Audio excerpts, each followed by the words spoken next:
बोले तुम्हें लगे तो नहीं मानोगी? नहीं मानेंगे भोले बाबा। तो सुनो मेरी बात। बोलो। ये किसी दूसरे के नहीं मुंडे, ये तुम्हारे ही हैं। हमारे? हाँ। काय भोले बाबा? हाँ। हम इतने दाए मरे गए और तुमने काटे काटे के हमारे मंडल की माला बनाई लाई और काय तुम कहो ना मरे। तुम्हें नहीं मालूम पार्वती? बोलो। हम तुम्हें बहुत प्यार करते हैं। जितनी बार तुमने जन्म लिए, जितनी बार हमारी, हम तुम्हारे सरों को, शीशों को काट करके अपनी माला में डालते हैं। इतनी बार हम मरे गए और तुम एक ही बार नहीं मरे। तुम्हें नहीं मालूम? बोलो। हमने अमर कथा को सुना है। अमर कथा? हाँ। ये क्या होती है भोले बाबा? हाँ, यही तो पूरा सिस्टम है। तो भोले बाबा अमरनाथ की जो अमर कथा है वो मैंने सुनी है, इसलिए हम अमर हैं।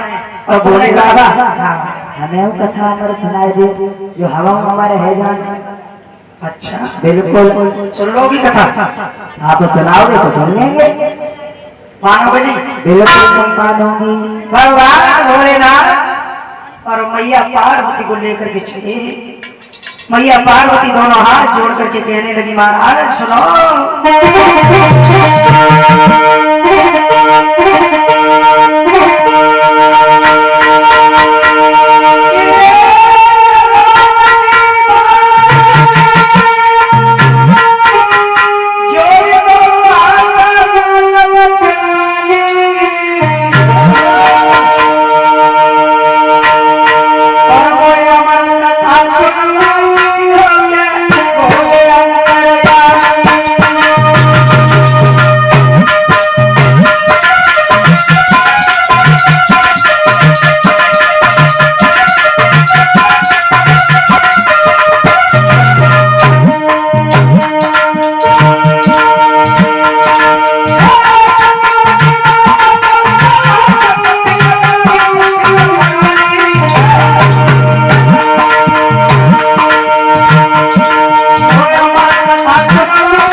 मैया पार्वती को लेकर के भोलेनाथ चले हैं और जा करके एक वन में पहुंचे।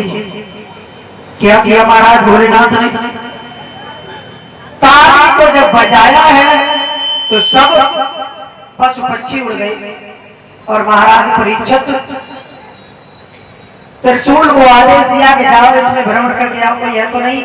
त्रिशूल चला, चारों तरफ घूम के आया और उस वन में कोई नजर नहीं आया। जवाब दिया, महाराज कोई नहीं है। और जब कोई नहीं है, एक बरगद की खोख में तोती का अंडा रखा है महाराज, और उस वन से पशु पक्षी सब भाग गए। इधर क्या किया भोलेनाथ ने? मैया से कहा ये जगह बहुत अच्छी है और आज हम तुमको अमर कथा सुनाएंगे। क्या हुआ?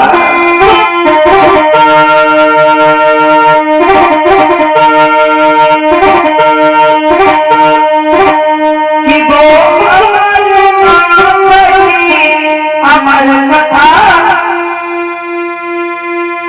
और जब कई सुनती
में जाकर के और सुंदर सा आसन लगा करके बैठ गए और मैया को कथा सुनाने लगे भूतनाथ महाराज।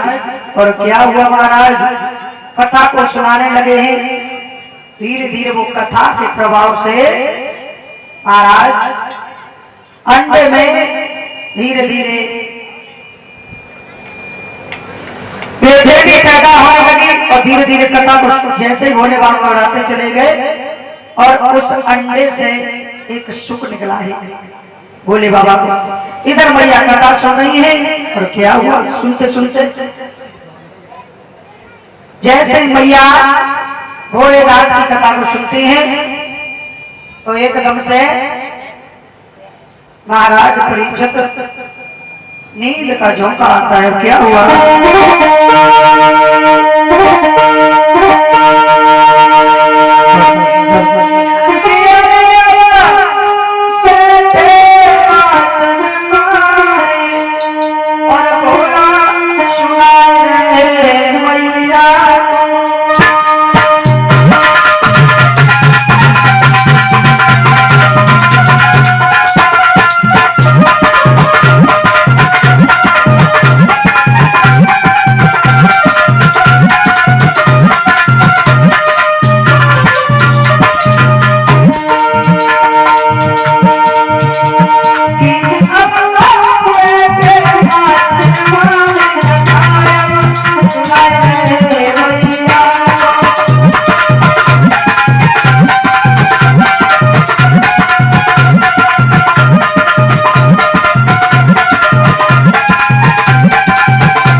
सुनाने लगे और महाराज परीक्षित ठंडी ठंडी हवाएं चल रही है, सुगंधित खुशबू आ रही है।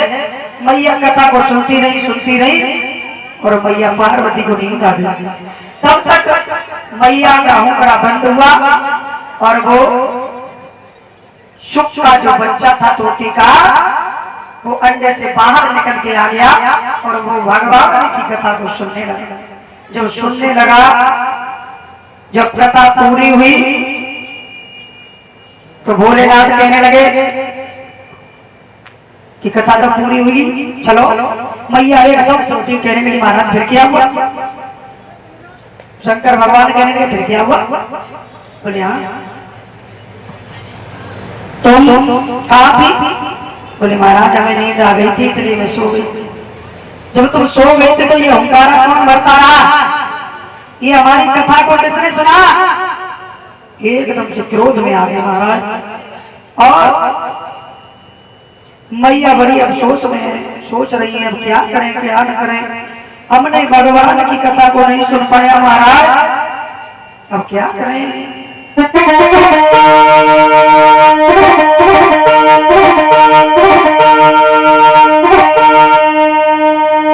कि मैया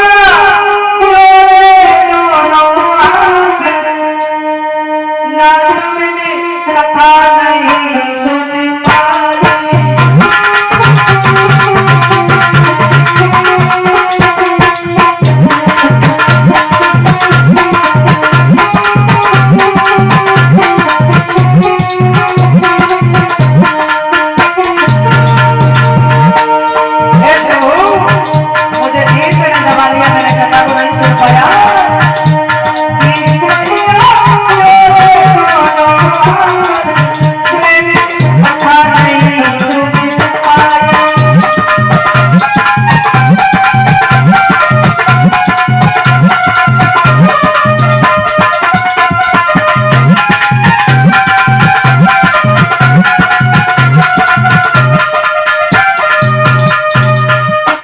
मैया बड़ी उदास खड़ी है। इधर भोले बाबा को क्रोध आ गया और त्रिशूल से कहा है कि जाओ, जिस किसी ने ये कथा मेरी सुनी है उसका फल कर दिया। त्रिशूल चला महाराज परीक्षित और तोते का बच्चा आगे आगे उड़ता हुआ जा रहा है, पीछे से त्रिशूल भागते भागते भागते भागते महाराज वेद व्यास की पत्नी जी अपने छत पर खड़ी है, केशों को सुखा रही है। इधर से वो सूप का बच्चा उड़ता हुआ गया और मैया को जैसे ही जमुहाई आई मुंह में सीधा प्रवेश। यह वेद व्यास की पत्नी के मुंह के द्वारा और पेट में जब चला गया महाराज, अब भोले बाबा कहने लगे हम भी छोड़ने वाले नहीं हैं। वेद व्यास के द्वार के सामने अपने त्रिशूल को गाड़ दिया और बैठ गए महाराज। बार बार वर्ष व्यतीत हो गई, लेकिन एक पल के लिए भी वो सूप का बच्चा जन्म लेने के लिए तैयार नहीं है। महाराज वेद व्यास हाथ जोड़ करके खड़े कहने लगे प्रभु कुछ तो दया करो, मेरे पत्नी के उदर में जो बच्चा है वो 12 वर्ष व्यतीत हो गई और जन्म लेने का नाम नहीं ले रहा है। महाराज परीक्षित क्या हुआ? इधर भोले बाबा कहने लगे कि हम भी छोड़ने वाले नहीं हैं और मैया के उधर से आवाज दे रहे हैं कि जब तक हम जन्म नहीं लेंगे, जब तक ये दुनिया निर्मोही नहीं होगी। भोले बाबा